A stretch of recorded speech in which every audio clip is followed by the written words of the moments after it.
Chapter 10. When she arrived at the office each morning, the first thing Paige did was play back the telephone message that had come in since close of business the night before.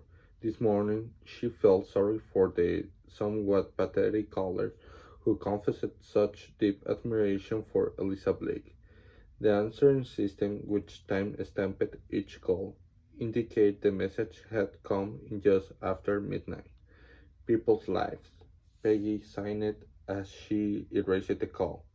For the most part, Peggy Tintle enjoyed the next task of the morning, shifting through Elisa's email. There were all sorts of letters and invitations from interesting people doing important things. As Elisa's personal assistant, Peggy's job was to sort through the incoming documents called the things that Elisa had to see to herself, and deal with answering the dozens of requests for Elisa to speak or to attend various functions. Peggy also handled the email from viewers. Much of it was routine.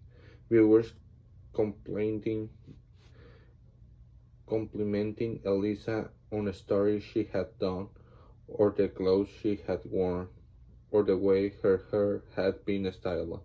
Some of it was critical, accusing Elisa of having a liberal or conservative agenda which, according to the particular writer's viewpoint, she was unfairly advancing through her stories as the anchor of major television networks' evening news broadcasts. But the letters Peggy dreaded reading were the ones from the nuts. Some were mildly troubling. Some were downright scary.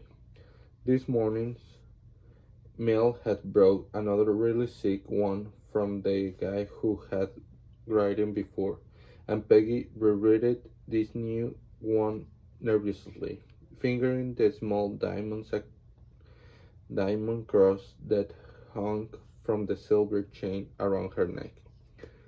Dear Miss Arrogant Defiant Elisa Blake, how many times do I have to tell you? In spite of my persistent warnings, you continue to wear those tight, short skirts that show too much. You look like a whore. You are really asking for it, and I'm going to be the one to give it to you. Keep it up, new girls. And I swear to God, you'll be red and raw and bloody when I'm finished with you. Peggy shivered as she read the scraggled signature, Meet. Carefully she held the letter by its corner, as she had been told to do, and slipped it and its envelope into a larger paper graphic. She was relieved to send it on to security. She didn't want it anywhere near her.